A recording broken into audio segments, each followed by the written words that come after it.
So Gemini Man.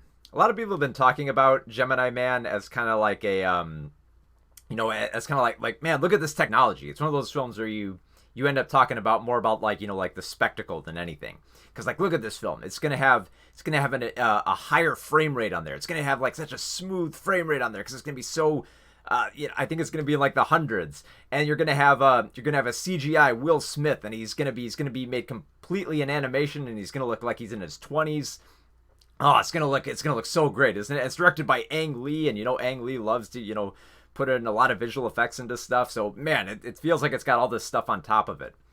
But the thing is, like with all that stuff, it's a lot of buzz, and it just kind of feels like you're hanging all this stuff on top of what kind of looks like an empty thriller. And sure enough, like the press screening I went to, we didn't have the special frame rate. And I've seen like enough films that have de-aged actors now that even if it is all animation, it you feels like you need a little bit more to impress than that. And it's very unfortunate, to report that when you strip all the like the little tech bells and whistles out of this film, there's nothing here. There's nothing to gravitate towards. It just feels like a routine sleepwalker thriller.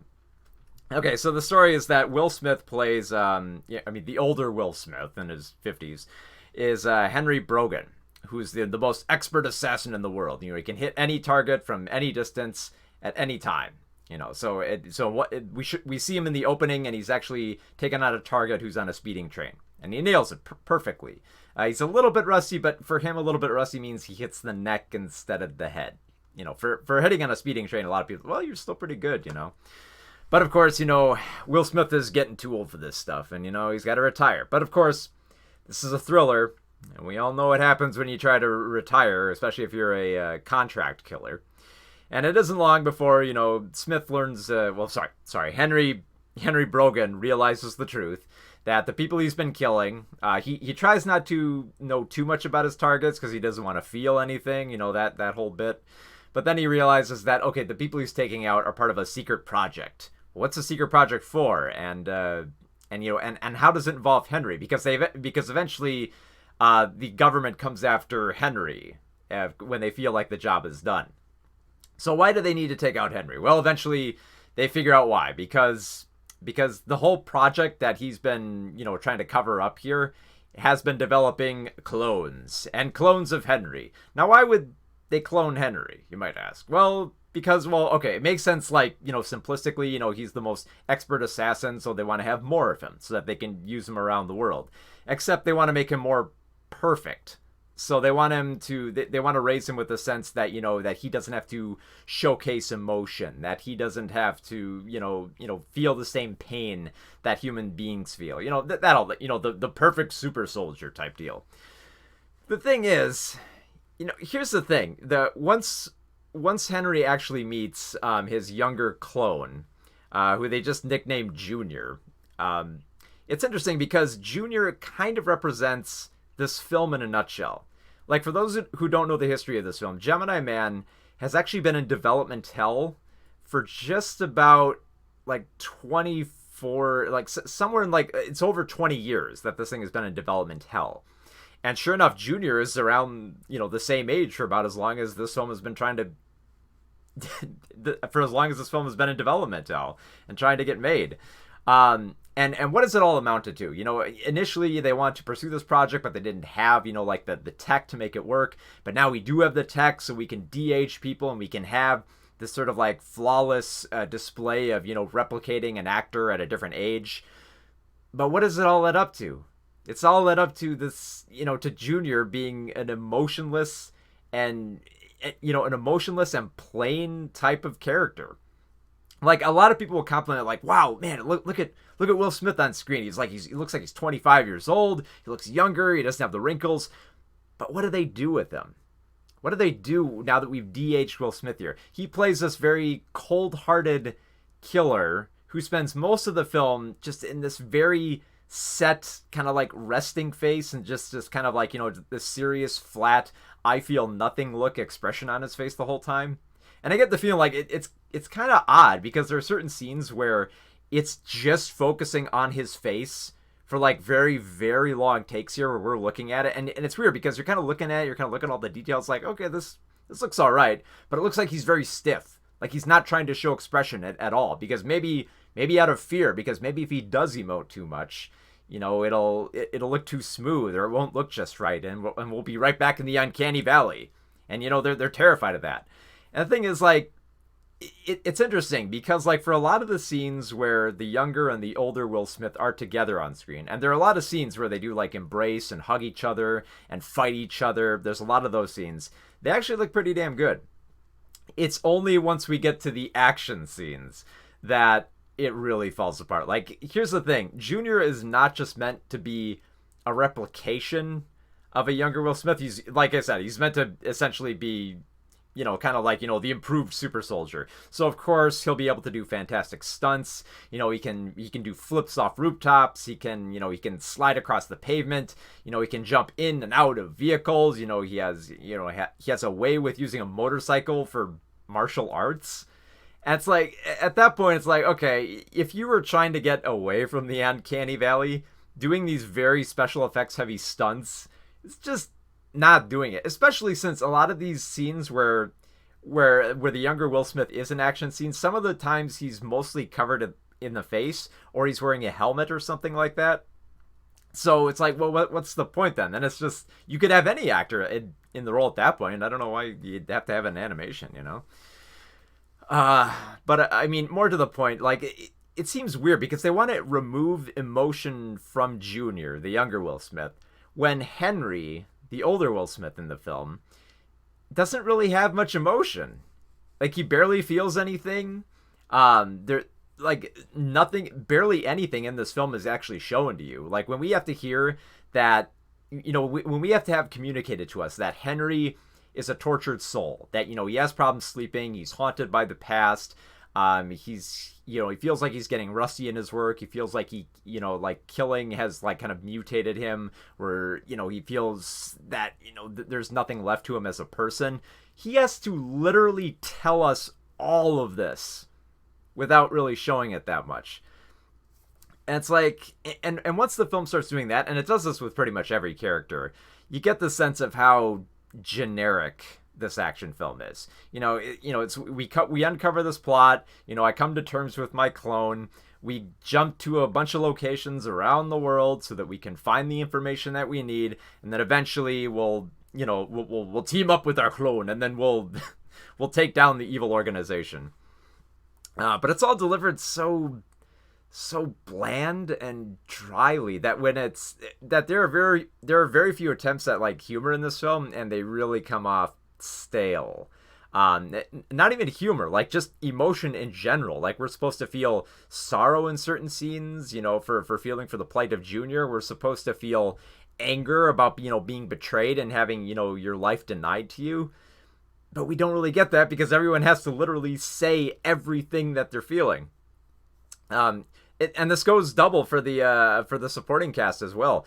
You have the sidekick played by Mary Elizabeth Winstead, and she plays Danny, who's another agent, but she doesn't really have much to do except kind of ask questions and then get captured, and then it just feels like there's just, like, busy work and stuff for her to do. Like, at one point when the younger and older Will Smith are fighting each other, she's literally just, like, they're fighting in, like, a dark catacomb, so, like, she's literally just holding up light for them. It's just like, okay, you guys keep fighting, I'll just hold up the light for you. There's a very awkward scene too where in order to, talk to Junior, basically Henry sends in Danny to talk to him, and she's like, well, why are you sending me in? And Henry says, like, well, you clearly be into you. I mean, you're attractive. She's like, really? He's like, well, for 50-year-old me, I wouldn't be attracted to, a 30-year-old woman, but younger me, oh yes, that would work.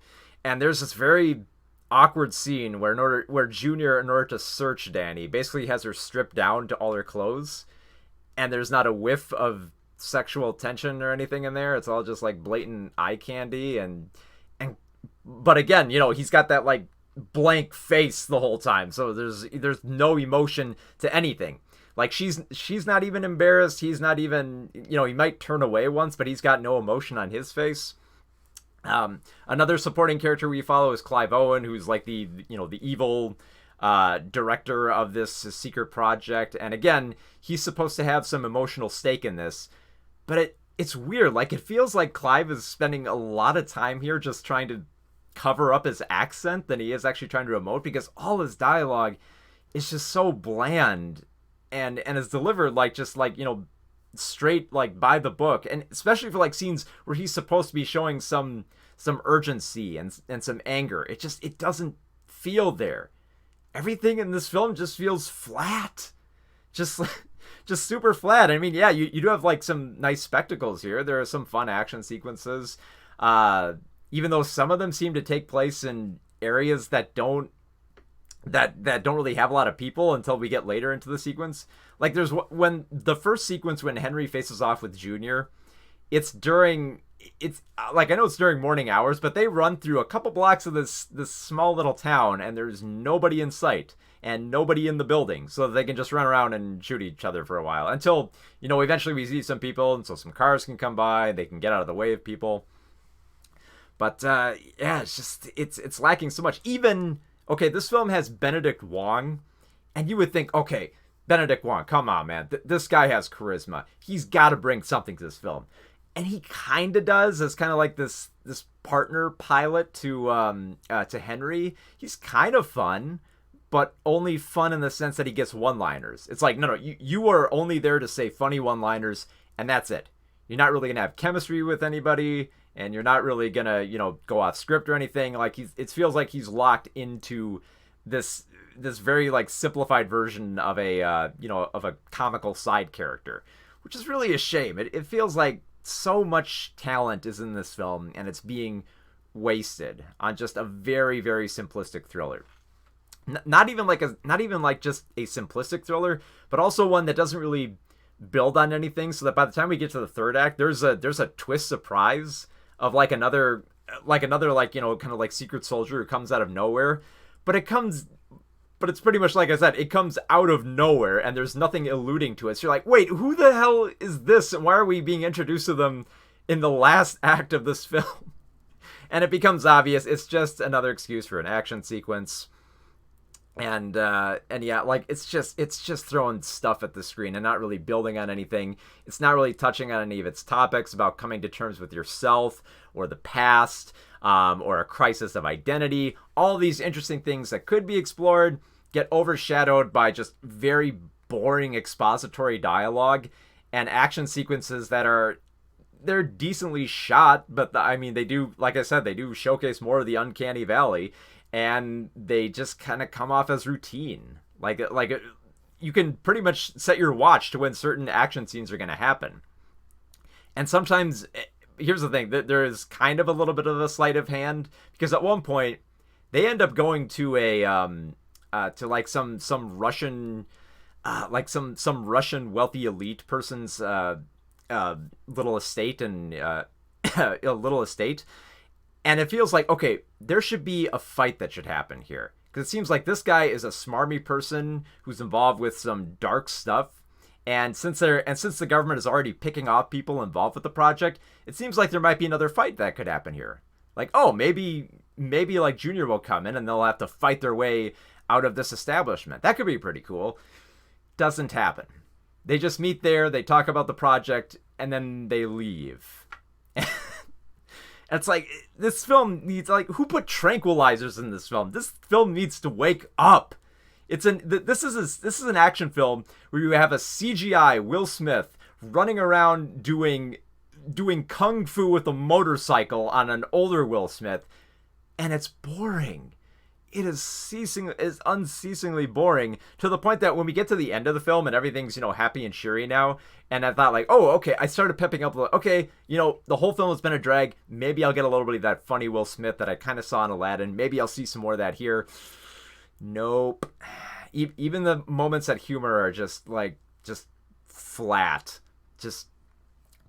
So flat and so dull. If you are going to see this film, I guess go see it at the higher frame rate, if only to get something out of this. Because let's be honest, if this film did not have the higher frame rate, and it didn't have the spectacle of seeing a younger Will Smith, there'd be no reason to see it. It just feels like any other generic, somewhat sci-fi thriller plot involving a clone. Like, if you've seen any film like that, you've pretty much seen what's happened in Gemini Man, minus, the big spectacle of it all. And, and like I said, I didn't go to see the higher frame rate, so maybe it is better to see that way. But I've seen enough de-aged actors with computer animation. And yeah, I guess since we've gotten to the point where, we can make a full body character, without like stand-ins and stuff like that, just with complete computer animation, just make a human being look pretty damn good. That's a feat. But what is it a feat on top of? It's on top of, just this husk of a thriller that has nothing more to offer. And so I wish I could appreciate the film more for, as a film rather than just its technical merits. But I just can't. It left me with nothing. And it just came off so boring. So for Gemini Man, 1.5 out of 5 stars.